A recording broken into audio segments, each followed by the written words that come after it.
recuerdo que nos metieron a sus casas, nos invitaron a sus casas y una niñita como de 12 años dice, yo voy a ser doctora. Y les juro que dije, es que si esta niñita llega a los 15 años, 20 años, imagínense cómo estaba, eso era la población zona conurbada. Si esta niñita logra estudiar algo, pues ese sería un milagro, ¿no? Por la situación donde está. Y mirando a su mamá, yo decía, es que no hay manera, o sea, por más que nosotros donemos esto, necesitamos irnos más a fondo.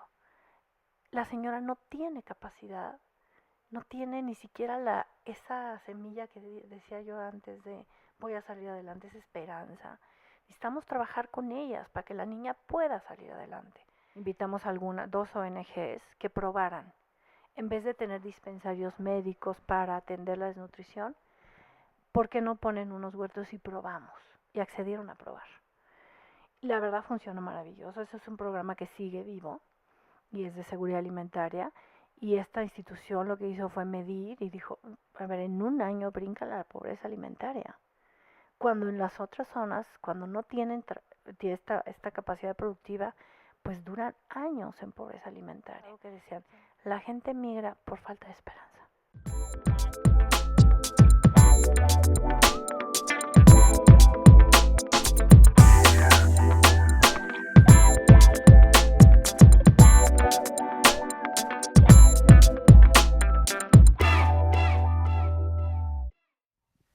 Bienvenidos a Historias detrás de las causas, un nuevo episodio. Marilu, ¿cómo estás? Muy bien, Ernesto. ¿Tú? Pues muy contento porque hoy nos vas a presentar a una invitada que yo quiero decirte que yo admiro mucho.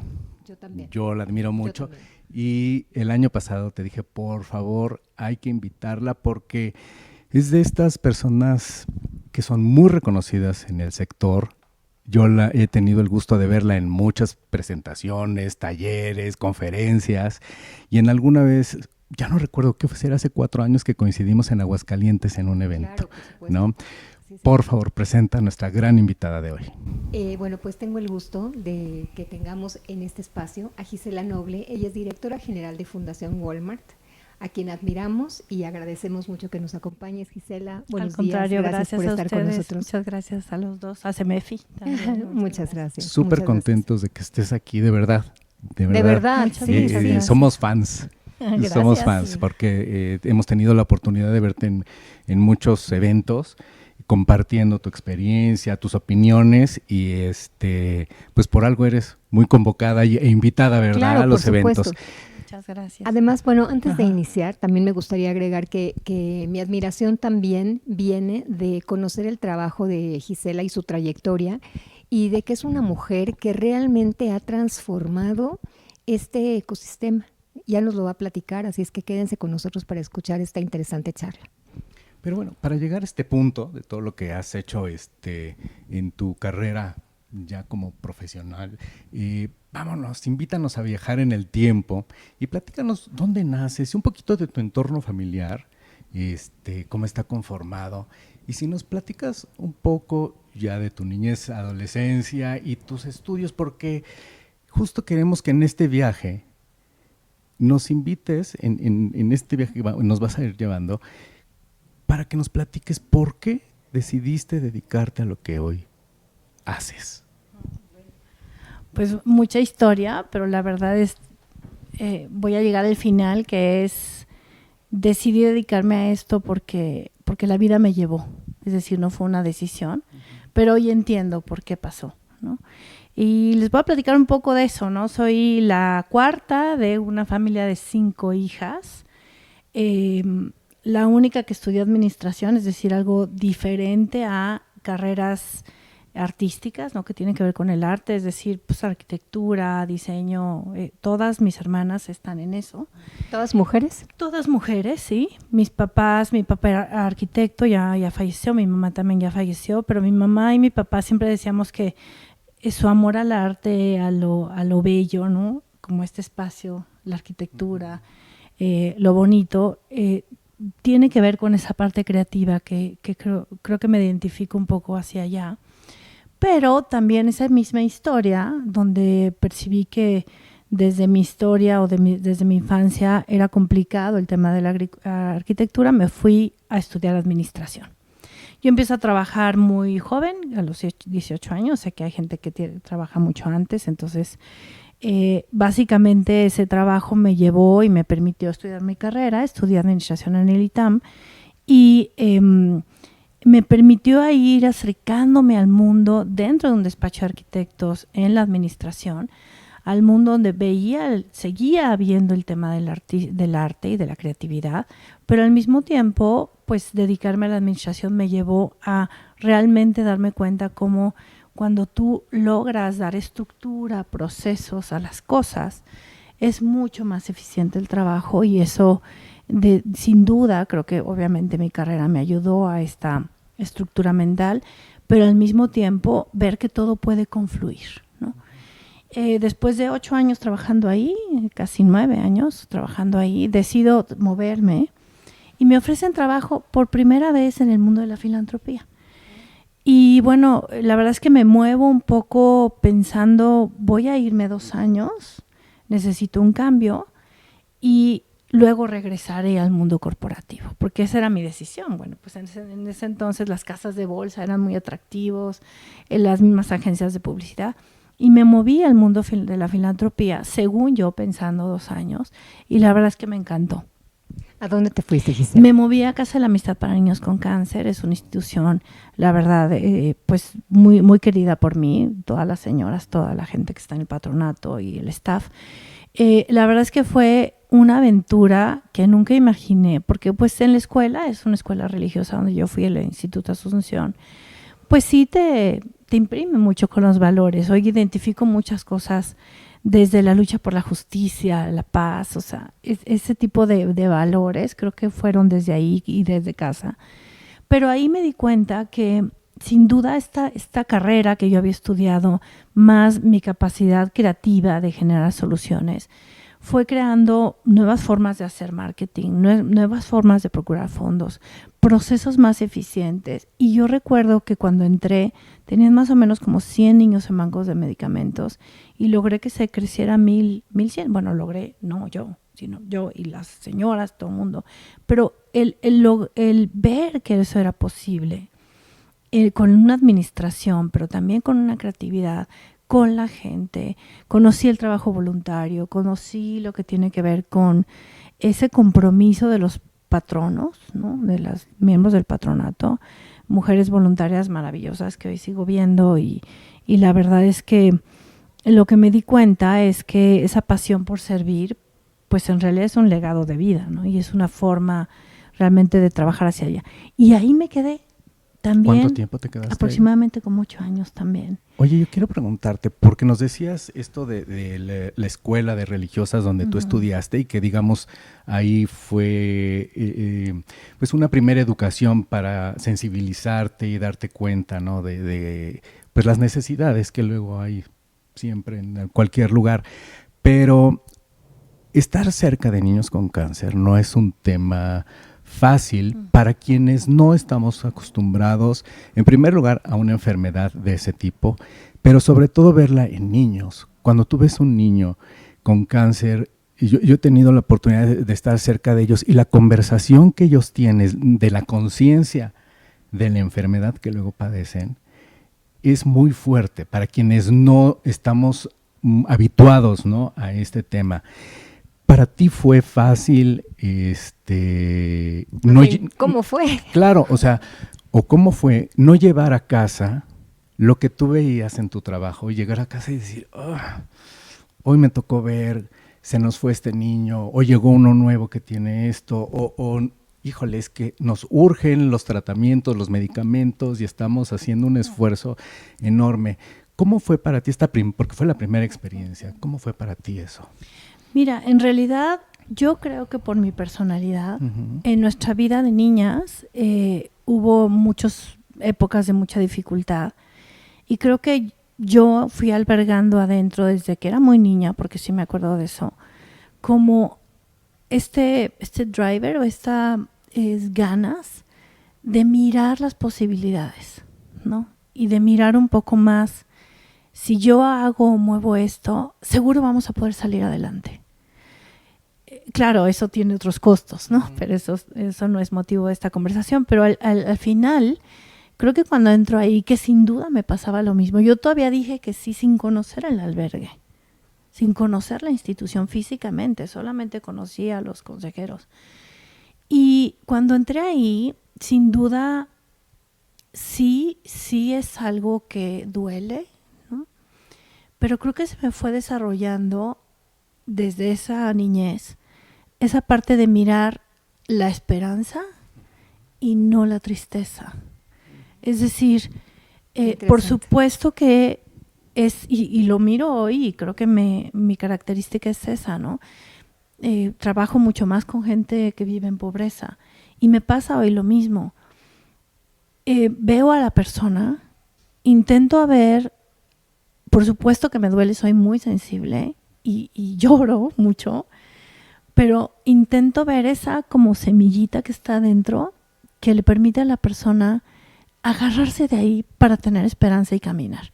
Y para mí creo que eso inclusive matizó mucho las campañas que hicimos con empresas, mi forma de pedir fondos junto con la señora Cera. A ver, vamos a dar una esperanza de vida a los niños. Y creo que mi interacción con ellos era igual. Que sea cual sea el destino, porque sin duda, como dices tú, no todos sobreviven y la pasan muy mal. Nuestra función es dar esperanza. No. Y mirar que ese camino de la vida que les toque esté lleno de esperanza.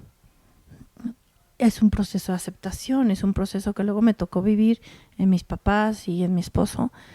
Pero al final creo que cuando te puedes mirar eso, hay un mundo de posibilidades. Oye, qué maravilloso bonito. Y qué lleno de sabiduría, ¿eh? Ay, pues, poder ver la posibilidad dentro de una situación. O sea, me lo llevo. Sí. Está increíble. Y Gisela, después de Casa de la Amistad, ¿qué es lo que viene? Bueno, pues estando ahí, ¿por qué te fuiste? ¿Por qué me fui? Porque la verdad es que también creo mucho en que Dios tiene sus caminos, la vida o como crea cada quien. Yo estaba muy contenta de Casa de la Amistad. De hecho, entraba una nueva presidenta. Me había dicho, yo tomo la presidencia si me dices que te quedas. Entonces yo todavía dije que sí, todo. Y hay un desayuno de mujeres ejecutivas donde va gente de empresas y gente de organizaciones. Y fui y en la mesa me tocó alguien de reclutamiento de Walmart. Todavía recuerdo que me dijo, oye, estamos buscando a alguien para la dirección de la fundación. Le dije, pásame el currículum, te ayudo a buscar. ¿Qué estás buscando? ¿No? A ver, pienso en alguien. Me dijo, no, es que queremos verte a ti. Yo al principio le dije, no, yo estoy muy contenta aquí, no quiero moverme. Y poco a poquito me pidió una entrevista y luego otra entrevista.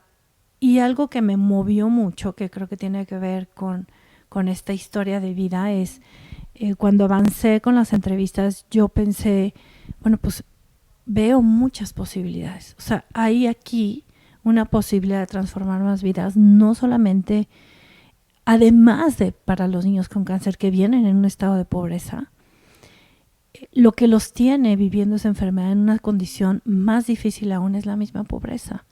Entonces, ¿qué podríamos hacer allá si pudiéramos mover a esta empresa, que finalmente es la empresa más grande privada de México, hacia un fin como este? Tengo esta posibilidad. Y me gustó mucho a las personas, ¿sabes? Como que nunca te imaginas qué tipo de personas hay atrás de un corporativo. Me encontré gente con ganas de hacer las cosas por las razones correctas, de escribir una historia. Te dejaban básicamente escribir la historia. La visión de las personas, una empresa viva, una empresa positiva, una empresa que le apuesta a las ideas y mientras sean buenas, mientras las presentes bien, le apuesta y confía. Eso lo fui percibiendo en quien me entrevistó. Y cuando llegué al director general de ese entonces, conocí a los consejeros, me fascinó su visión. Y ahí yo dije, bueno, es parte de, yo también voy a trabajar para los niños con cáncer, pero desde otro lugar, ¿no?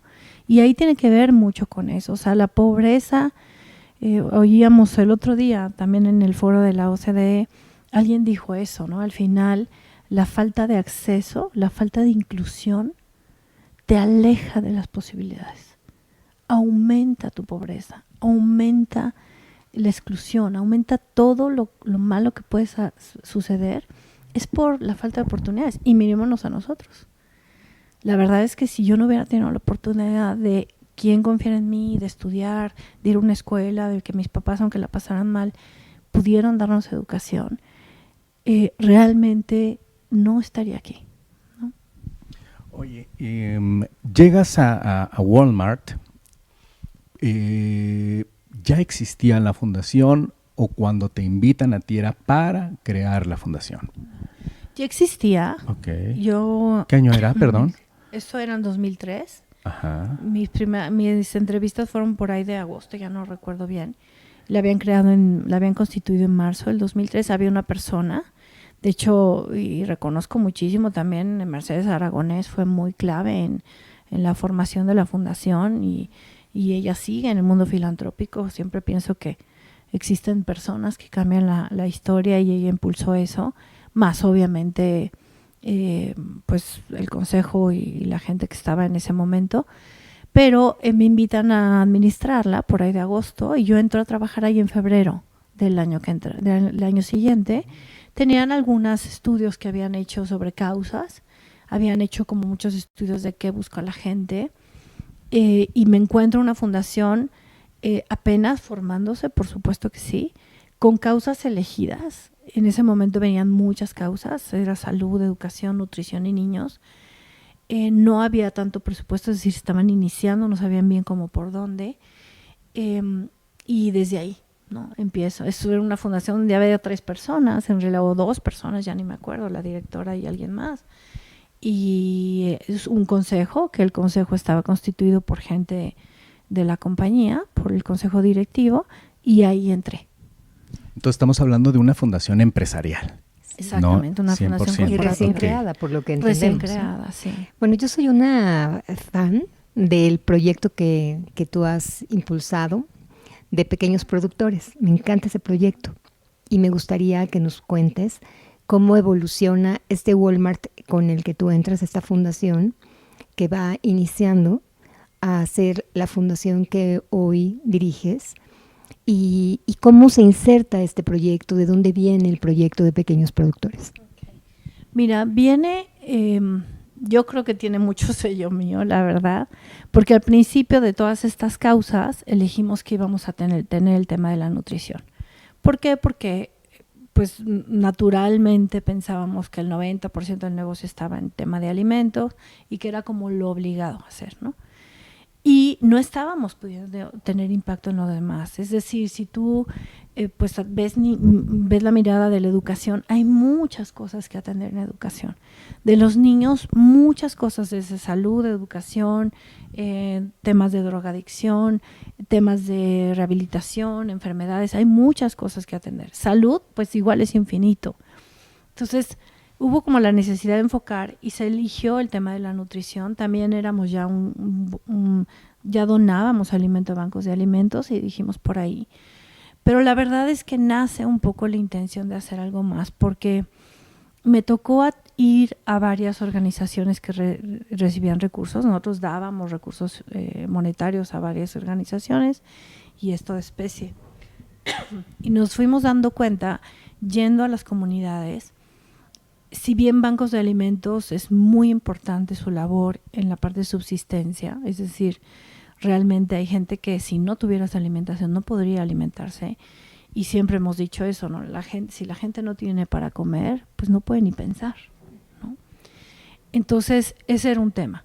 Pero luego, yendo a otras comunidades rurales y yendo a algunas citas ya más de negocio a comunidades urbanas, empecé a mirar un poco a las personas, obviamente. O sea, creo que tengo esa parte de mirar mucho a la gente y decía, había señoras que me decían, mire, yo estoy yendo a este comedor y recuerdo que nos metieron a sus casas, nos invitaron a sus casas y una niñita como de 12 años dice, yo voy a ser doctora. Y les juro que dije, es que si esta niñita llega a los 15 años, 20 años, imagínense cómo estaba, eso era la población zona conurbada. Si esta niñita logra estudiar algo, pues ese sería un milagro, ¿no? Por la situación donde está.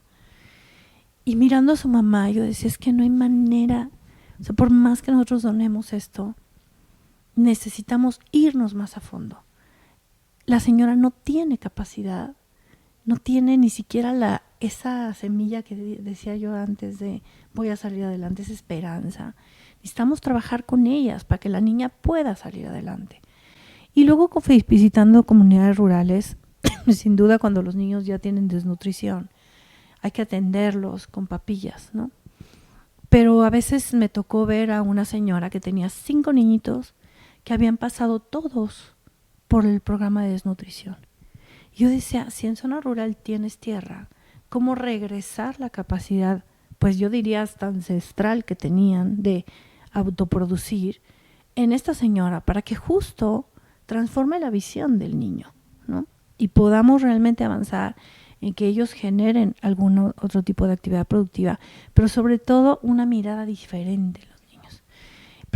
Preguntando a algún presidente municipal de un municipio conurbado, me decía, yo recibo más o menos como un 30-40% de la población todos los años de zonas rurales. Y si ustedes iban, en ese entonces, en 2004, empezamos a implementar los sistemas de huertos y granjas familiares, un poco con esta idea. Invitamos a 2 ONGs que probaran, en vez de tener dispensarios médicos para atender la desnutrición, ¿por qué no ponen unos huertos y probamos? Y accedieron a probar. La verdad funcionó maravilloso. Eso es un programa que sigue vivo y es de seguridad alimentaria. Y esta institución lo que hizo fue medir y dijo, a ver, en un año brinca la pobreza alimentaria. Cuando en las otras zonas, cuando no tienen esta capacidad productiva, pues duran años en pobreza alimentaria. Si en un año cruzan la línea de pobreza alimentaria, pero además generan excedentes de ingreso y tienen un ingreso disponible incremental de 272% en un año. Y se queda una capacidad instalada y nunca más tienes que regresar con huertos, granjas familiares. Y después empezamos a expandir el programa. Pero de ahí, nos pusimos a revisar un poco más la data, ¿no? Y de ahí nace un poco la idea de ver qué está pasando en las zonas rurales que la gente se va. Recuerdo un estudio de Naciones Unidas que intentó entender por qué la gente migra. Pero más allá de la lógica de, es que el ingreso y matemáticas, es qué pasa acá adentro que la gente se va. ¿No? Porque complejo eso. Sí, ¿no? muy complejo. No sé no recuerdo la metodología, pero se me quedó muy grabado que decían, la gente migra por falta de esperanza. Y es cierto, o sea, si te fijas, me da sentimiento, pero si te fijas, nosotros seguimos aquí, ustedes trabajan aquí, yo sigo acá, porque veo un camino. Es decir, nunca te quedas en un lugar donde no ves la luz. Y creo que es cierto.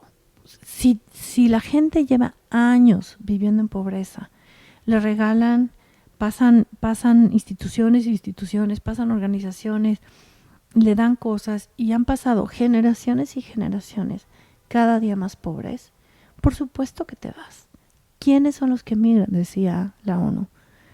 Las mejores personas, las que tienen esta garra, esta hambre por irse, que están dispuestos a cruzar el río Bravo, es decir, esa gente que queremos aquí. A dar su vida. Exacto. A dar su vida.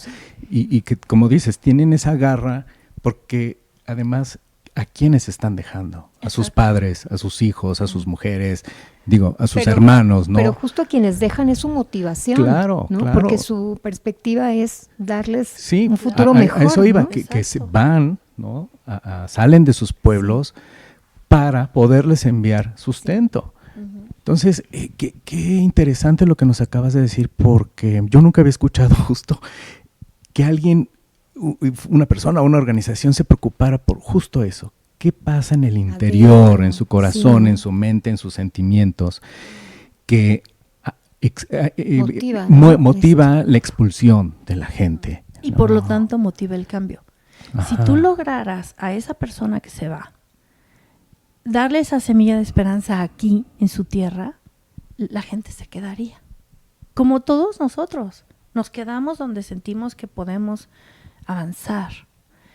Entonces de ahí nació el tema del pequeño productor, porque en realidad dijimos, un poco mirando a las personas, decías, a ver, y fíjense, yo he descubierto últimamente que los productores de alguna manera emulan esa historia de la niña que de alguna manera siempre era de por aquí vamos a salir adelante, por aquí no nos va a volver a pasar lo mismo. Alguna vez perdimos una casa y nos lanzaron, ¿no? Y entonces esos dolores, ¿no? De, no, es que no nos debe volver a pasar esto, ¿no? ¿Cómo le hacemos? Es esa forma de ser que al final tiene que ver con eso. O sea, si lograra, todos tenemos algo por qué trabajar. Es tu hijo, es la familia, o es alguien, ¿no? O nosotros mismos. El tema es que tienes una necesidad de buscar un camino que te dé luz. Entonces, empezamos mirando a los productores. Es interesantísimo porque ellos también tienen ese deseo. Es decir, algo que hay que mirar es que todas las personas somos iguales. Me refiero a, obviamente no somos iguales, pero tenemos esa capacidad igual en ti, en la persona más millonaria, en la pobre, en todo mundo tenemos esa necesidad de estar en un lugar que nos dé la posibilidad. Y si ustedes miran a los productores, ¿qué tienen los productores? ¿Tienen tierra? Sí, tienen tierra. ¿Tienen prácticas agrícolas ancestrales que quizás ya las olvidaron? ¿Tienen ganas? ¿Están dispuestos a perder y perder y perder y perder cada cosecha? Pero cada vez que vuelven a sembrar, vuelve la esperanza de que ahora sí te vaya bien. Entonces, mirando eso, algo que dijimos es que se decidió en consejo, pero era un poco mucha pasión de, a ver, hagamos un piloto. Estas personas, si lograran conectarse a mercados, y esto viene mucho de estos, no, cada quien somos necesarios en el mundo. Las empresas son necesarias para podernos llevar la comida fácil. Y cada quien tiene un rol. Ustedes están aquí trabajando, yo en la fundación, hay gente que se dedica a muchas cosas. Yo veo a veces que es como en el mundo, como si Dios estuviera con monitos, ¿no? Donde cada quien tiene un don, donde tú haces una cosa y cada quien tiene un don. Pero los productores tienen una función. Entonces empezó a nacer esta idea de cómo hacemos para conectar estas dos realidades. Algo está pasando. Nosotros financiábamos ya muchas actividades productivas de ONGs y decíamos, es que algo está pasando, que las ONGs o los proyectos inclusive de otro tipo de organizaciones no logran realmente que la gente salga adelante. Es decir, inyectas dinero, das infraestructura, capacitas, y regresas 5 años después, no ha pasado nada, ya no existe. 10 años después tiene que la institución seguir ahí, llevándolos de la mano, sacándolos adelante. Algo está mal diseñado, era la gran pregunta. ¿Qué es lo que está mal diseñado? ¿Qué está haciendo que la gente dependa de eso y que en realidad el proyecto no salga por sí mismo la gente? ¿Y cuál es el botón que tienes que tocar en las personas para que solitos hagan este círculo, y le llamamos el flywheel, ¿no? Logren esta cadena donde tú tocas el primer elemento y hace que la rueda gire de manera positiva, al segundo elemento, al tercer elemento, al cuarto elemento, para que el productor solito le dé tracción a la rueda y entonces logre solito salir adelante. ¿Cuál es esa motivación? ¿Qué tiene que tener un programa para esto? Y lo que hay atrás es eso, conectar a las dos realidades. En esta realidad de la empresa existen muchísimas barreras y tiene que ver inclusive con nuestras formas de pensar. Nosotros vemos, y me he topado, yo siempre pienso que en las organizaciones hay intraemprendedores, y en Walmart hay intraemprendedores, donde hay gente que siente muy difícil llegar hasta acá, hasta el pequeño productor. Y el pequeño productor cree imposible llegar acá. Pero si ustedes se paran a escuchar al productor, cuáles son las cosas que vive todos los días que lo alejan de entrar, y al comprador lo que ve como imposible cuando piensa en comprarle un pequeño productor, todas son barreras muy, muy sencillas de quitar. Todas. Si tú identificas las barreras, son muy sencillas. El único tema es que hay que identificarlas y hay que buscar un correctivo a cada barrera, ¿no? Y de esa manera puedes tender ese puente entre esas dos realidades. ¿Y qué fue lo que encontraron? Sí, justo te iba a preguntar, ¿qué fue lo que encontraron? Sí, o sea, pues mira, la verdad es que en los primeros pilotos, y este programa nació en 2009, más o menos, primero trabajamos mucho con artesanías. Les dábamos en las tiendas espacio para las artesanías. Luego hicimos muchas convocatorias de productos manufacturados, ¿no? que recibían entrenamiento para acceso a mercados y luego tenían una prueba de venta para vender. ¿Qué descubrimos? Una de las cosas más importantes es cuando tú piensas en un producto diferenciado, vamos a poner una miel orgánica. No es que no quiero satanizar productos, pero un producto que, pensando en una comunidad, si quiere mandar sus botes de lo que produzca para venta en una tienda, no voy a pensar ni siquiera en las nuestras. Un hotel boutique. Vamos a pensar un hotel boutique, tiendas en otro lado, lo que tú quieras. El costo tiene que ser el costo de producción más el costo logístico. Y obviamente su ganancia. Si solamente desplaza pocas piezas a cada punto de venta, la logística le sale muy cara. Si además el producto es artesanal, por supuesto que va a ser un producto caro. Entonces, lo que sucede y lo que empezamos a analizar ahí es, yo decía, lo que le falta a esta parte es la visión del mercado. Es decir, él produce la miel, la tiene en cantidades industriales, y eso pasa mucho también en las ONGs o en proyectos productivos. Tiene el producto, lo termina y luego no sabe a quién venderlo. Pero no solamente la importancia de saber a quién venderlo, no solamente es que ya produje y luego ¿qué pasa? Sino que el producto no está dirigido para ese target. Y tampoco hay un análisis, un business case que le llamamos, suficientemente bueno para entender cuál target sí y cuál no le va a dar el suficiente valor para que su negocio sea rentable. Y eso son puras matemáticas. Entonces, si yo produzco mucha miel y estoy en una comunidad alejada y le pongo un target o el precio es un precio muy alto, en automático el target es a B, ¿no? O A. Entonces, ¿te vas a A? Sí, pero ¿cuántas mieles de esa va a comprar quién? ¿Cuántas veces vas tú y pagas por una miel? ¿Una vez al mes? Ok, ¿cuántas mieles tendría que vender el productor para que fuera rentable el costo de envío y la producción? Y además, ¿cada cuánto, no? Entonces, de ahí empecé a pensar un poco, no, claro, lo que necesitamos es granel, que llenen un tráiler, porque entonces el costo es menor, logras economía de escala y en ese momento se vuelve rentable para el productor. Sí, solo si la producción tiene una alta productividad. Entonces, son dos factores interesantes que tiene que ver con dos de las barreras de acceso al mercado. Uno es, ¿cómo logro mirar a mi cliente? Es decir, primero, ¿dónde lo voy a colocar? La segunda es, ¿cómo le voy a hacer para que el costo logístico baje muchísimo con volumen en un solo trailer? Y la tercera es, ¿cómo logro entonces consolidación de volumen? Y la última es, ¿cómo debo producir para que entonces el cliente me compre lo que al final salga de mi cosecha, ¿no? Entonces, ¿dónde está el valor para el productor? ¿Dónde está el business case para el productor?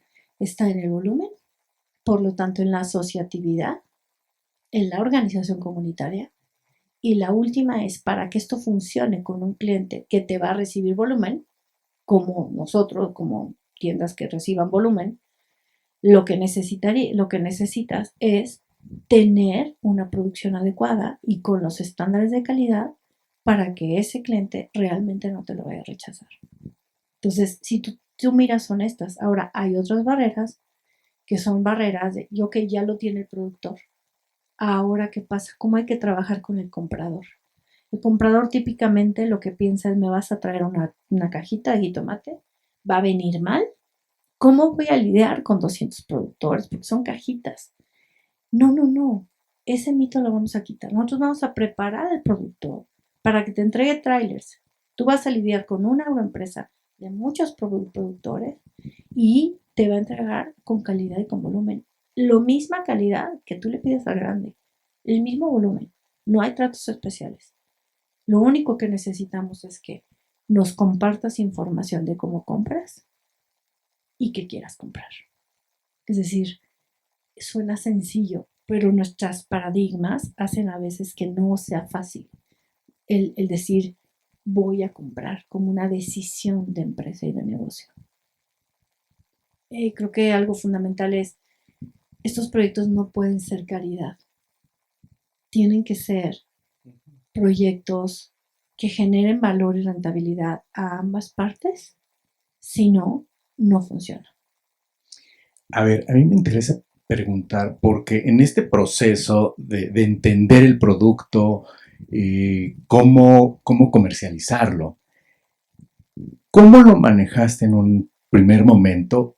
Porque en un principio platicabas de estas barreras que muchas veces tienen que ver con este chip que ya traemos muchas personas de atrás, que hemos venido heredando de los abuelos y de más para atrás de, pues yo hasta aquí y de aquí no paso y pues sí hay la necesidad, pero te tocó nacer aquí y hasta ahí.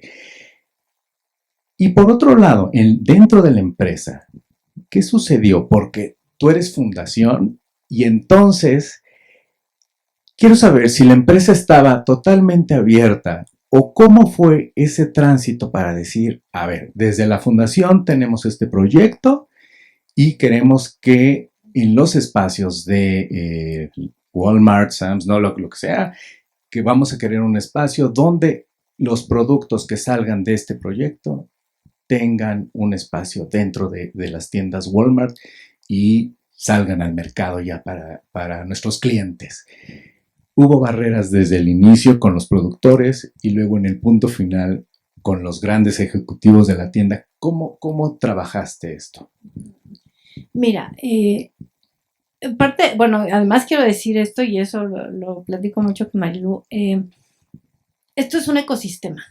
Yo miro los ecosistemas un poco más transversales, es decir, en vez de ver, lo hemos platicado mucho, ¿no? El ecosistema de las ONG separado del ecosistema de las empresas, separado del ecosistema de los beneficiarios, no. Yo lo veo transversal, ¿no? Si ustedes miran un proceso de principio a fin, end-to-end, como llamamos, hay que mirar a todos los que participan en el ecosistema. Y es desde el productor, no solamente hasta el comprador, sino hasta los tomadores de decisiones, ¿no? Y creo que aquí importante es, y creo que desde nuestro papel como en fundaciones, es encontrar realmente, creo que son dos cosas. Es que ahora que me lo preguntas no lo había pensado, pero creo que son dos cosas. Uno es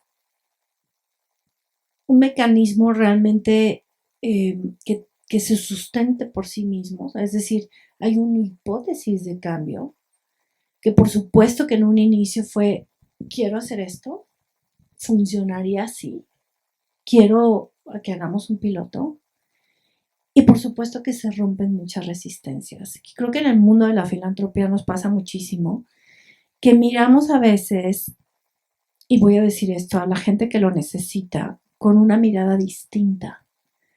Creo que desde ahí tenemos que cambiar, ¿no? Es una mirada más de caridad, de yo te voy a rescatar. No, de estás abajo. Es lo que por eso les decía, estamos a igual.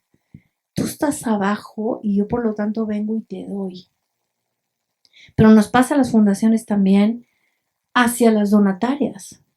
Vengo y te doy y no te exijo tanto, o te exijo tantito, o pocas te exigimos. Los otros no te exigen o una transformación, porque no estás generando impacto, o porque no estás midiendo bien, o porque llevamos años en la misma y no ha cambiado nada, ¿no?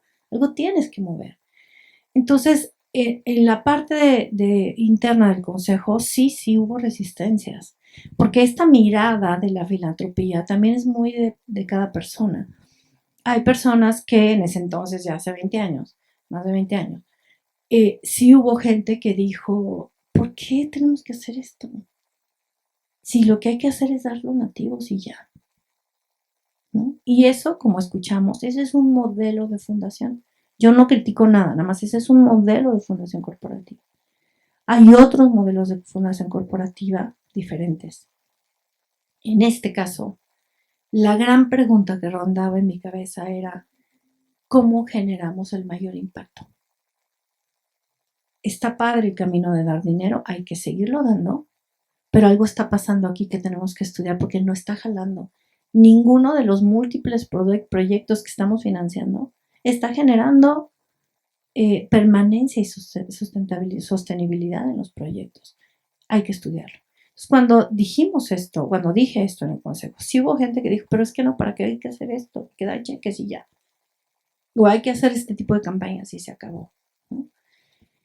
Y la verdad es que yo siempre pienso que Dios me ilumina y entonces por ahí surgió algo, presenté esto, hubo gente que dijo me gusta, hubo gente muy dura de no, hubo gente que dijo, por Dios, esto a los productores a nadie le importa, ¿no? Real, bueno, no precisamente de ahí, pero en fin, siempre hay resistencia, ¿sabes? Pero yo creo que un buen planteamiento siempre gana. Y recuerdo que ahí Dios me iluminó cuando estaba aquí como la balanza en los dos lados. Decía, a ver, señores, somos Walmart y no vamos a hacer lo que todo el mundo hace. Tenemos una responsabilidad de generar valor y generar un legado. O sea, no somos cualquier fundación corporativa. Tenemos que hacer algo diferenciado, que hoy muchas fundaciones corporativas también lo hacen y que ya lo hacían allá. Entonces tú puedes decidir, no quiere decir que dar cheques no sea bueno, es bueno también.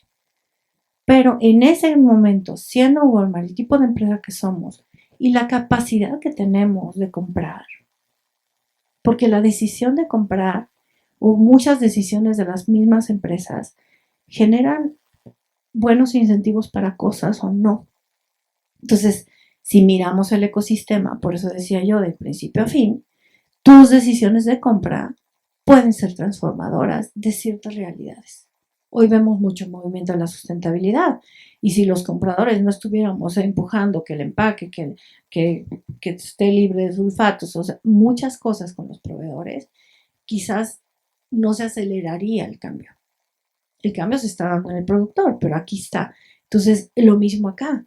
Si tú cambias, entonces, por eso siempre digo, cuando las miradas de los problemas se vuelven ecosistémicos, te das cuenta cómo está armado todo para que el ecosistema no se conecte y no sea productivo. En cualquier ecosistema, ¿eh? Ahorita estamos dando una mirada a pesca. Exactamente los mismos problemas. Entonces, cuando existen las desconexiones y que no está haciendo que la rueda gire de manera positiva, entran disruptores en el mercado. Hay muchos intermediarios buenos, pero también hay muchos intermediarios que toman. Existen hasta 7 manos de intermediarismo entre los pequeños productores y los mercados. 7 manos. Lo mismo en pesca. Todo el sector primario está inundado de intermediarios. Claro, el intermediario que hace no da información, es decir, el productor nunca sabe cómo Walmart compra. Imagínate ser un productor y estar en una comunidad. ¿Cómo sabes cómo le vas a vender a Walmart? No tienes ni idea. Cortas mal el jitomate, le echas químicos prohibidos, eres sumamente improductivo, no enfrías, no sabes tocar la fruta, no la sabes empacar, no la puedes enfriar, no sabes cuantificar, no tienes agroempresa, no facturas, estás alejado, desconectado de todo. Y ahí entra el que te factura, el que te hace, el que te corta, el que te recibe. O sea, dependes. Y los márgenes de utilidad se quedan ahí. Todos los márgenes de utilidad. Claro, y eso explica la pobreza. Claro. Hay una gráfica por ahí que es de SADER, que habla de los precios de los principales productos y puedes ver claramente cómo el margen se queda en el intermediarismo, mayormente. Y esa gráfica te explica la pobreza. Y yo nomás quiero cerrar con esto rapidísimo, este segmento. Entre más sigamos funcionando así, menos abasto vamos a tener. El 70% del campo está en manos de la pequeña agricultura, que vive en estas condiciones. Y además con prácticas que hacen que el suelo esté peor cada día, que el agua se desperdicie, porque no hay información. Entonces, una barrera importante es el acceso a información. Yo no quiero cerrarlo todavía. Te quiero preguntar algo que me parece que es muy importante conectado con todo esto que nos cuentas. Y creo que la diferencia de este proyecto es justamente que ya no hay intermediarios. ¿Cómo hiciste, cómo hicieron para que eso sucediera? Porque esa es la clave del proyecto. Sí, en realidad sí. Mira, yo creo que, y hablaba hace ratito de la esperanza, ¿no? De ponerle algo aquí a las personas. Lo que hicimos fue, como dije, uno de los factores muy, muy relevantes sí es la información, pero otra es la asociatividad. Entonces, lo que es fundamental es lo que hacemos hoy, básicamente el programa, cómo funciona, es a partir de la ficha técnica. Nosotros hoy tenemos una inteligencia de data, obviamente, hay una persona en mi equipo que hace eso con el área de compras, donde podemos darnos cuenta por regiones, hacemos cruces entre zonas que viven en pobreza, que tienen una vocación productiva X o Y, de limón, de lo que tú quieras, donde sí se produce eso, porque hay información pública, tú puedes saber dónde hay limón, en fin, y entendemos dónde existe una oportunidad, ¿no? De surtir con esos tipos distintos de frutas y verduras. Si ustedes ven la logística, cómo viajan los centros de distribución, dónde están los centros de distribución y cómo viaja la fruta y la verdura, es interesantísimo, ¿no? Nosotros hoy sabemos cuántos kilómetros restan calidad cuando viaja la fruta, en fin. Toda esa información que es inteligencia, finalmente de data, nos permite ubicar perfectamente, voy a buscar productores aquí, de qué producto, de este, y este va a surtir aquí, y este va a surtir. Ahora, no solo somos nosotros, hay 11 empresas también que hemos invitado aliadas y hacemos a veces estas compras complementarias. Todo esto pega en el business case, porque si tú ubicas a un productor más cerca del lugar de entrega, va a ahorrar dinero. Entonces le van a salir mejor los números a ellos. Si viajas menos kilómetros, el tráiler cuesta menos. Son trailers fríos normalmente y pues hay que rentar, ¿no? Entonces, al principio es la ficha técnica, esta inteligencia de data, luego con la ficha técnica los técnicos van a campo, literal a preguntar, oye, tú produces limón, ¿quién más está por aquí? No, pues está la huerta de no sé qué, y la otra está a 1 kilómetro así. Y van invitando a los grupos. Se forman grupos, muchas veces no se conocen, se les dan las capacitaciones, se les dice quién quiere aprender, cómo compran. El programa es un programa de acceso a mercados, entonces cómo hacen para acceder a mercados y a partir de entender lo que es el acceso a mercado, cómo funcionan estos mercados, entonces se van ya a lo agronómico, pero con la visión de cuál es el mercado y la ficha técnica. A partir de ahí, el técnico vive en el lugar 2 años enseñando la parte agronómica, pero la parte agronómica no es la típica donde yo nada más voy a ver que crezca mi jitomate muy bonito, sino desde la semilla es mirando el mercado. Les voy a poner un ejemplo, melón. El melón hay especies distintas, pero hay un melón que madura demasiado rápido, entonces no te aguanta mucho trayecto. Es decir, pronto va a estar podrido. Hay una especie que te dura más tiempo. Hoy los meloneros que tenemos en Coahuila, que son Coahuila y Durango, tenemos varios meloneros en grupos grandes. Si ellos deciden cambiar la especie, ellos están surtiendo hoy hasta Tabasco, todos los centros de distribución, por ejemplo. Pero es un pequeño cambio. Antes, ¿qué pasaba? Allá tienen algo que se llama las meloneras, que imagínense que van caminando y son puros como unos lugares con unas techumbres de paja, como de paja, es un lugar muy árido, y tienen eso ahí, Ahí tienen sus máquinas separadoras de melón, que te toma el peso del melón, y todos los productores van ahí y ahí venden lo que te paguen. Y ahí están lleno de meloneras. Entonces, ¿qué pasa? Con estos productores, así con todos los productos, son 42 productos que están en el programa ya, lo que se les enseña es desde eso, desde la semilla. El programa tiene 42 prácticas de agricultura regenerativa que tienen que cuidar, que son de agua, de suelo y de biodiversidad. Algo que hemos encontrado es que cuando hay un incentivo para hacer las cosas bien, te dicen, yo hago lo que tú me digas. Es decir, cuida a los polinizadores, cuido a los polinizadores, pero sigo, ¿no? Es mucho más fácil porque hay una zanahoria, hay una forma de decir, si tú haces esto, vas a tener éxito, no te preocupes. Entonces, desde que siembras, todas las prácticas para cuidar el suelo, la biodiversidad, polinizadores, tú ya ves ahorita productores que de pronto tienen cajas de polinizadores, abejas entrenadas, ¿no? Imagínense, rentan, compran abejas entrenadas, se hacen las siembras con flores, se hace de rotación de cultivo, se les enseña a ver cómo está la tierra, a tomar muestras para entender cómo está la nutrición. Ahorita tenemos ya un programa que está corriendo de irrigación de alta tecnificación con otro aliado, pero nada es donado. El aliado generó un producto para la pequeña agricultura. Estos productores tienen menos de 5 hectáreas y 10 para frutales, y nos decían ellos, ¿no? Les digo, todo el ecosistema está armado para otra cosa, no mal, simplemente no veíamos la oportunidad acá, ¿no? Entonces ellos, por ejemplo, decían, yo tengo alta tecnificación pero necesito 30 hectáreas juntas. Le dije, no, pues no, porque tú estás hasta allá, tú estás hasta allá, yo acá. Le dije, ¿por qué no mejor desarrollas un producto para ellos? Y lo hicieron.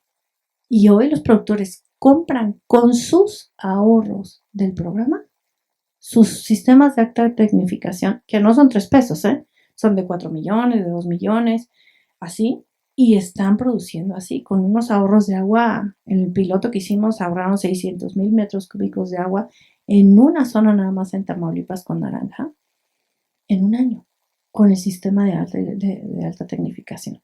Entonces van accediendo a la información, todo desde quién lo vende. Nuestra labor es buscar, ¿no? Oye, pues tráete esta empresa que es la empresa top del mundo, hay que invitarlos.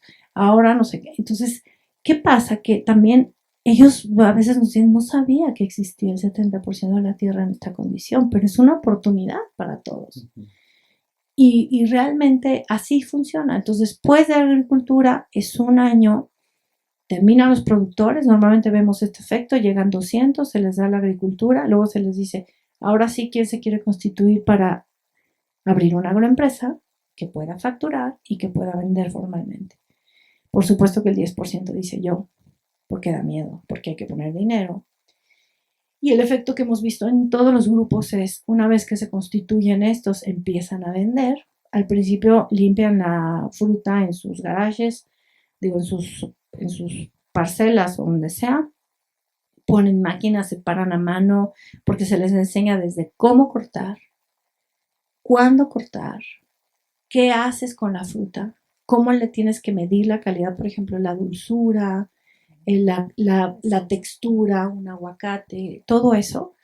Y ya que cumple la ficha técnica, entonces te enseñamos a empacar, a embalar, a facturar, a sacar tus costos, a la productividad, a entender que el árbol tiene esta cosecha, pero cuánto le vas a ofrecer al comprador para que un mes después le vas a decir, yo sé que en mis árboles hay calidad A, calidad B y calidad, te la vendo en tanto, ¿no? Oye, qué maravilla. Y entonces así ya no hay el intermediario que es el que tenía todo el conocimiento, sino que ahora son los pequeños productores los que Agrupados. tienen toda esta información, agrupados además. Exactamente. Entonces, después ya con las ganancias, rentan primero sus centros de acopio, luego compran ya sus maquinarias de alta tecnificación también. A veces jitomate, por ejemplo, es con una toma de fotografías, no sé cuántas por segundo, cámaras frías, plantas productoras. Pero lo que es impresionante es, no les damos nada más que la capacitación y obviamente todo lo demás, ¿no? La inteligencia de data, la apertura del mercado, de tal, el conocimiento dirigido. En un inicio sí dábamos dinero, nos salía muy mal, porque la gente decía, ok, ya me diste para X maquinaria, vuelvo a ir a los talleres, pero ¿qué me vas a dar ahora? Y decidimos quitar financiamientos. Entonces no hay nada de financiamiento de nada. Es solamente, ¿qué me vas a dar? Muchísimo trabajo, si quieres. Pero les digo, todo el mundo tiene la capacidad de hacerlo. No, está increíble. Está increíble. ¿Cuántos agricultores tienes el número? Sí, sí. Yo estaba seguro que sí, pero dije, a ver, Sí. ¿de cuántos agricultores están ahora en este programa? Mira, hasta ahorita son 41,000 y este año vamos por otros 3,500 más. Ok, ahorita nos acabas de dar una cátedra, porque conforme ibas desarrollando cómo funciona este programa, me viene a la memoria cuántos y cuántos programas del gobierno de apoyo al campo no ha habido. ¿Cuántos millones de pesos no se han invertido en el campo? Y con lo que nos acabas de explicar, ahora entendemos por qué no hemos superado, ¿no?, estas barreras de la pobreza, esta falta de apoyo correcto al campo y por qué la gente no logra salir de ahí.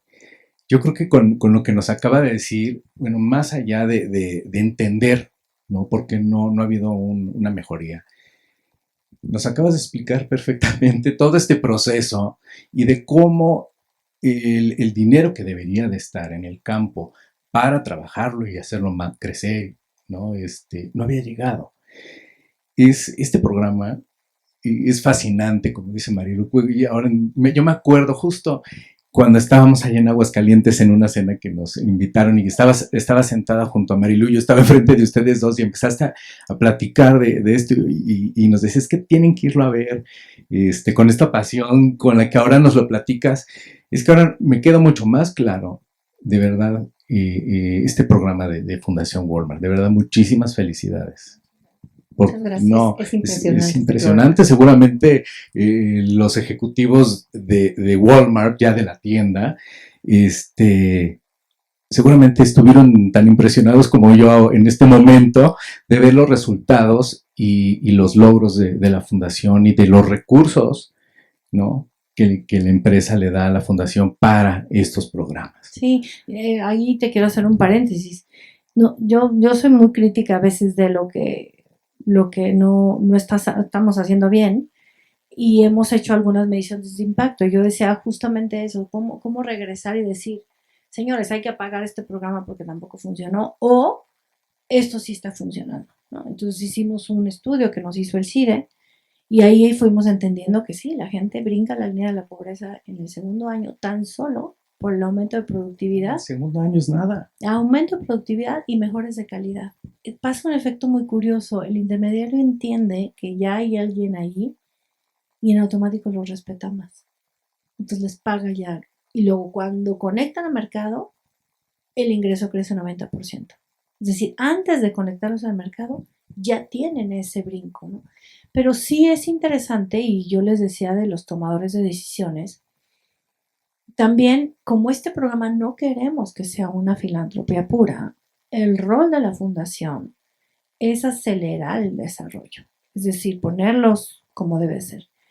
Pero la empresa nos dimos a la tarea hace un año de empezar a medir un poco más. Sí sabíamos que las agroempresas, por ejemplo, hay un evento de proveedores anual que ya va a ser y se les da premio al proveedor del año. Entonces se les da a los que tienen mejor calidad, mejor entrega con calidad y mejores entregas. Que se llama fill rate y las calidades, ¿no? Y premiamos todos los años a un grupo de pequeño productor, ¿no?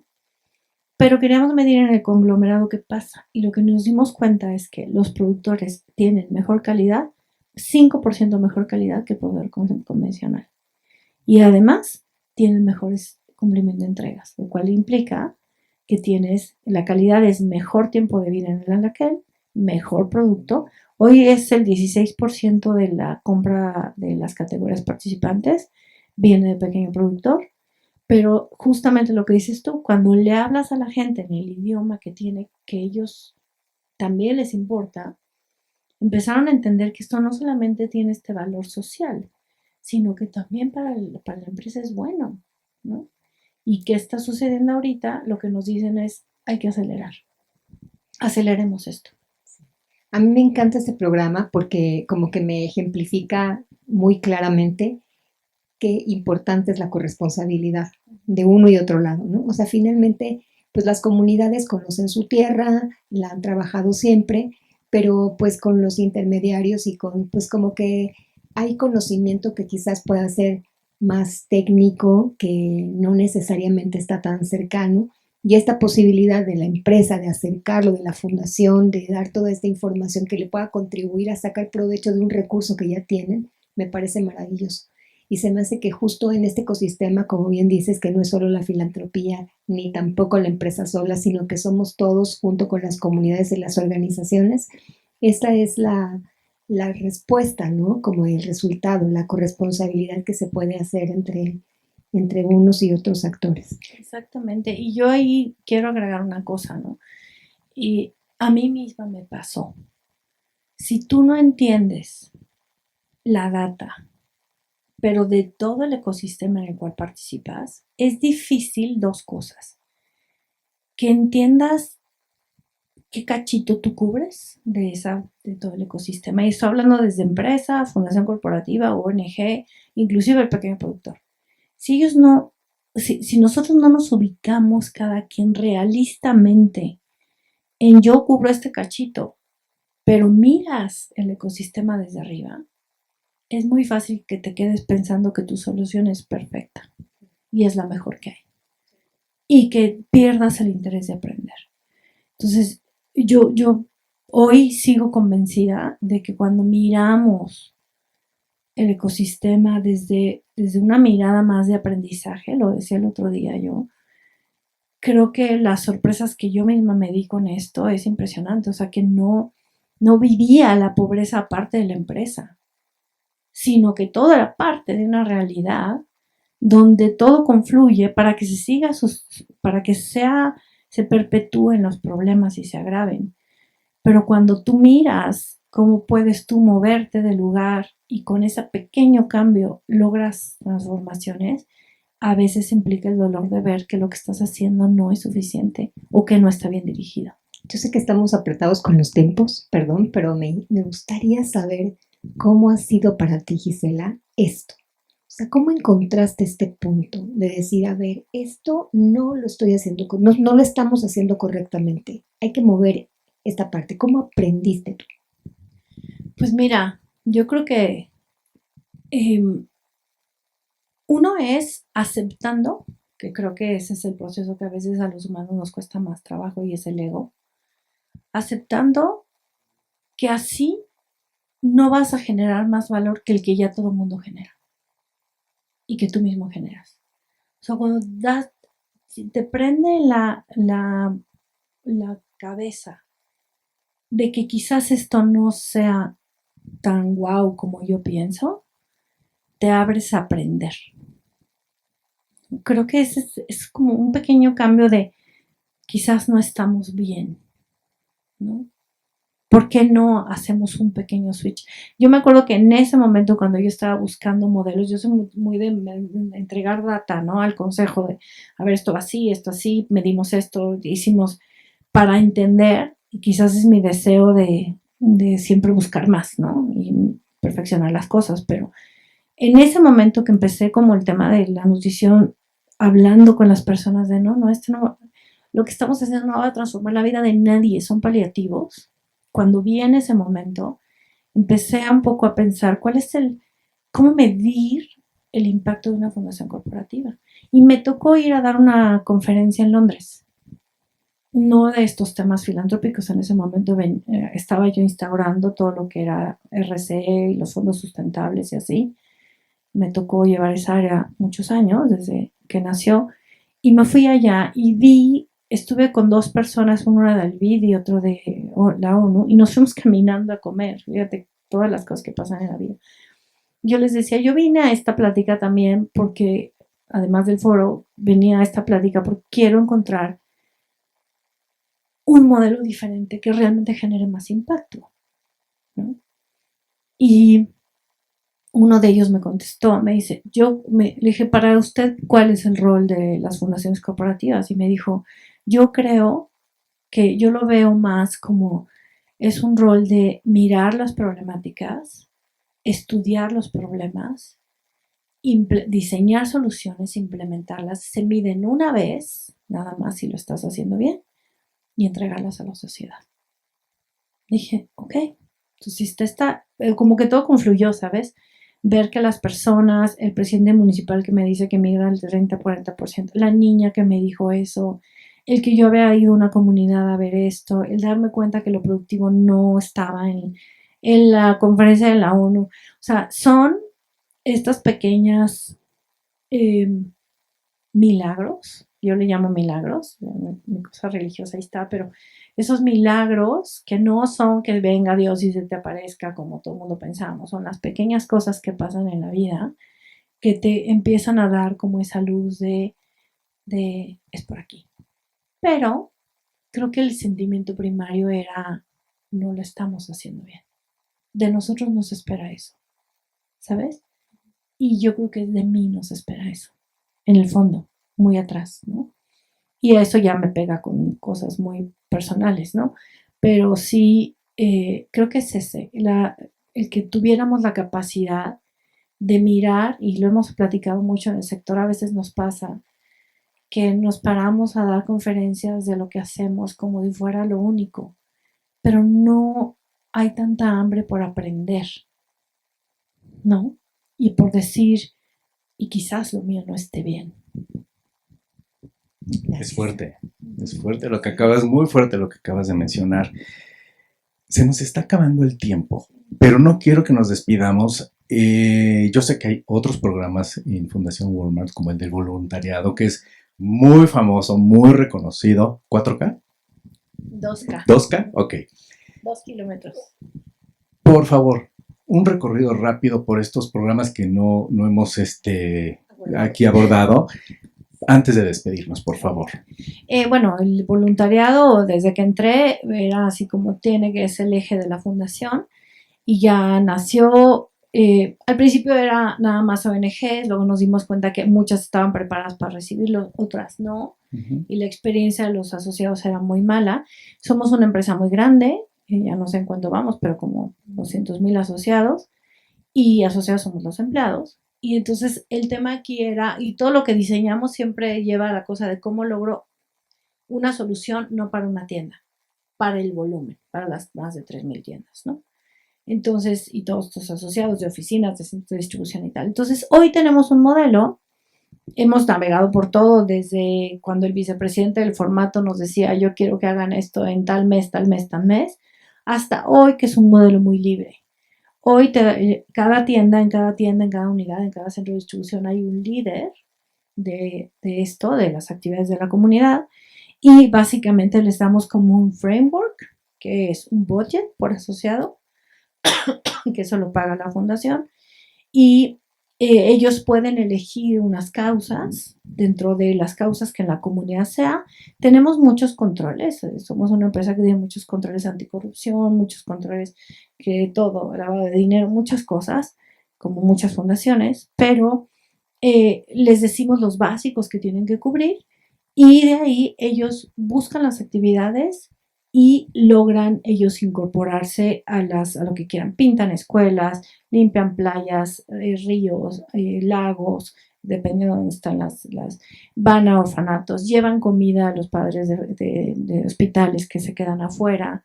A veces llevan cenas así, en desastres apoyan, son mentores, dan conferencias, cada quien van a bancos de alimentos también, hacemos una muy buena que es baile con viejitos, que eso es muy padre, hacemos en Reyes. Entonces, literal, cada quien tiene la libertad de hacer lo que quiera con sus asociados. Tienen una imagen todos, porque pues, al principio decíamos playeras, pero también somos una empresa de bajo costo, entonces hoy tienen un kit de chalecos, pero pues se tienen que lavar en la tintorería, bueno, en la lavandería después, pero tenemos todo un programa y la verdad es un programa muy querido por los asociados. Ese es un programa que la verdad sí es nuestro...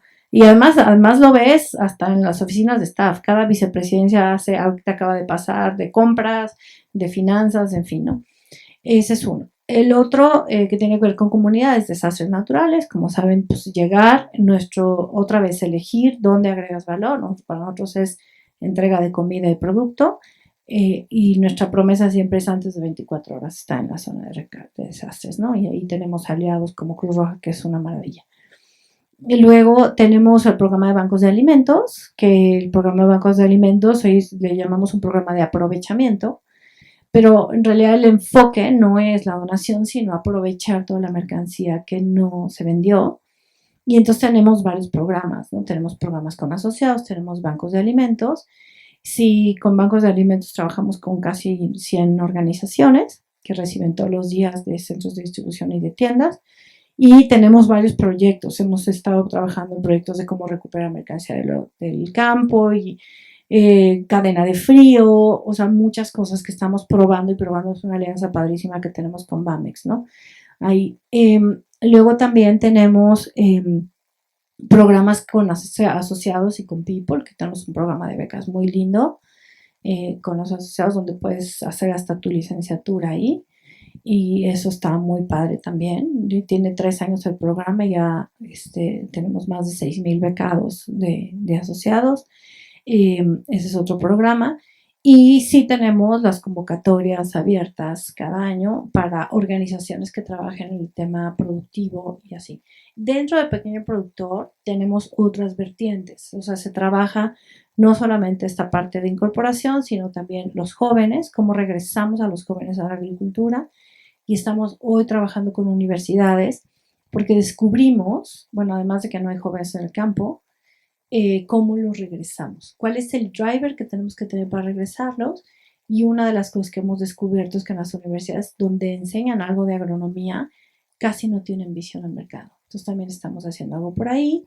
El agua, como lo dije también, tenemos el programa de reforestación con productores y con nuestros asociados, donde les pedimos que planten al menos 10 árboles por hectárea que está en el programa, pero los asociados también vamos a hacer reforestaciones.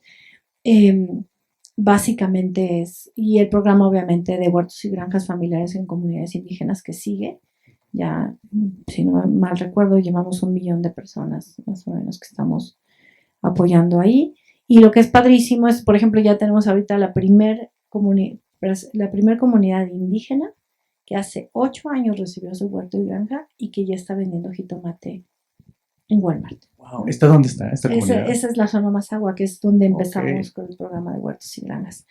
Entonces, así, entonces queremos crecer más de personas que tienen seguridad alimentaria que pasen y migren al otro programa. Qué maravilla. No. Sí, ahí vamos. Marilu, este es un gran ejemplo de cómo funciona una fundación empresarial, donde están involucrados todos, como bien lo dijiste, es todo un ecosistema. Y cómo está involucrada la empresa también. Sí, por eso. Todo, o sea, todo el ecosistema. Todos están involucrados. Todos. Luego no es fácil. Quienes estamos en organizaciones que pertenecen a empresas, fundaciones empresariales, luego no somos tan bien vistas porque dicen, pues sí ayuda porque en beneficio, ¿no? De la empresa, ya sabes, estos temas. Pero yo creo que este es un claro ejemplo de cómo se tiene uno que preocupar por su gente, por sus empleados, pero también por toda esta cadena. Todo tu entorno. Todo tu entorno hasta llegar al cliente, ¿no? Y hacer una mejora que a final de cuentas es tu país. O sea, estás haciendo una gran aportación a tu país. De verdad, muchísimas gracias. Yo sabía que teníamos que tener a Fundación Walmart aquí. Por supuesto. De verdad, te agradecemos muchísimo. Y esta charla, se quedan muchas preguntas porque me quedé, conforme ibas platicando, te quería yo preguntar, pero no quería interrumpirte para no cortar la charla. Ojalá pronto podamos tenerte nuevamente aquí para que nos platiques más a fondo de los otros programas que son muy interesantes y de verdad te lo agradecemos mucho, pero no nos vamos a despedir porque llega el cierre, el gran cierre. Miedo. Y en este podcast tenemos una tradición. ¿Quieres? Bueno, nos has llevado por un viaje padrísimo de tu vida, desde platicarnos de tus papás, de tus hermanas, de esa decisión de romper con las carreras que estudiaron tus hermanas hasta llegar a lo que haces hoy.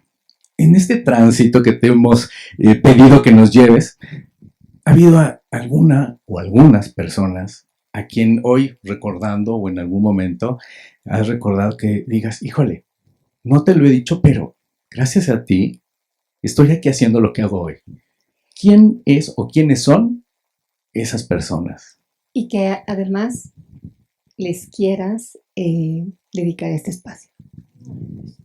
Pues muchas gracias. La verdad es que, bueno, si miro obviamente a mis papás, ¿no? Por supuesto que sí, porque esta forma de ser, cada día me identifico más con esa forma de educarnos.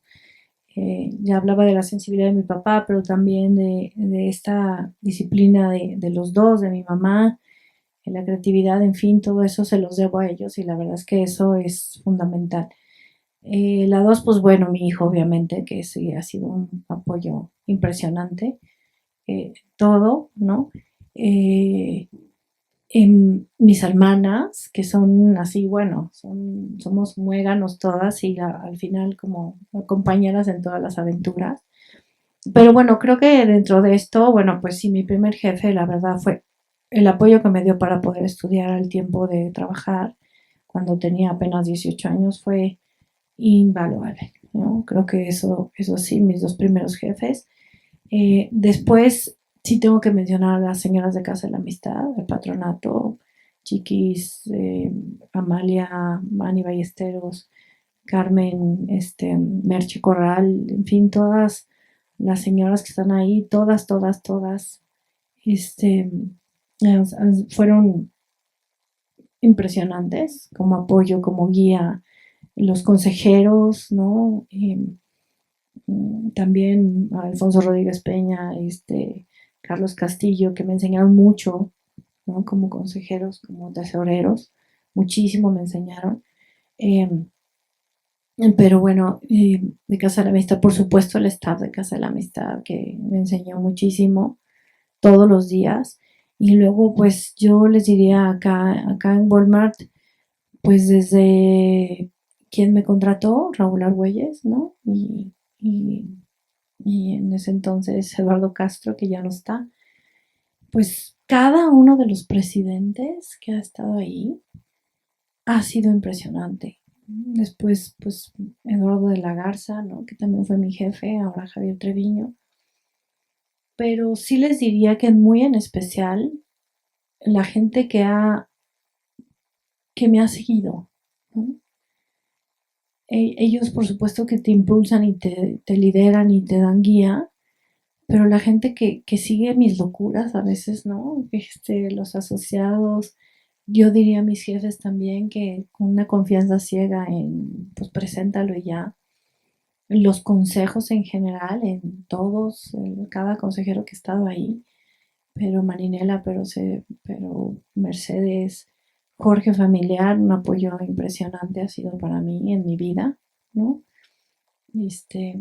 José Luis, en fin, cada uno ha sido impresionante. Yo digo mucho que la gente, que somos lo que somos, pero porque la gente nos ha apoyado, ¿no?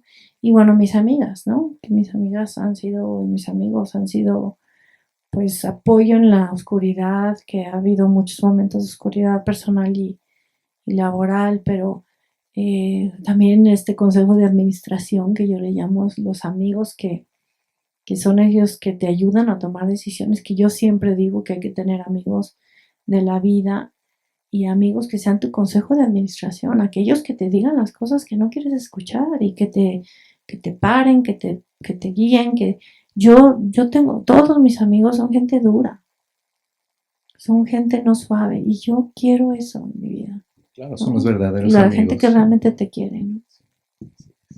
Muchas gracias, Giselle. Gracias. Ha sido una delicia. No, qué linda charla, de verdad. Sí, muchísimas gracias. Muchas gracias. Y te pedimos este cierre porque pues este episodio es tuyo, es de tu vida, de toda esta gente, desde la familia, los amigos, la gente de tu trabajo, pero también esa niña que te movió cuando te platicó lo que quería hacer y ese agricultor, ¿no?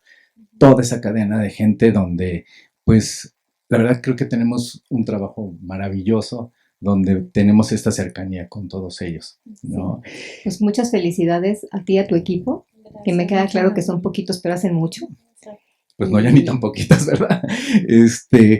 Pues Marilu, qué charla tan maravillosa. Recuerden que este episodio, así como los demás, están disponibles en Apple Podcast, en Spotify y en YouTube. Y agradecemos a Casa Semefi, a Kevin, y bueno, el poder estar en este centro de documentación, que es un espacio maravilloso. Muchísimas gracias. Síganos en nuestras redes. Gisela, nuevamente, muchas gracias por acompañarnos. Muchas gracias a en los este dos. podcast. Muchas gracias y a Semefi también. Y gracias a todos por escuchar. Muchas gracias. Muchas gracias.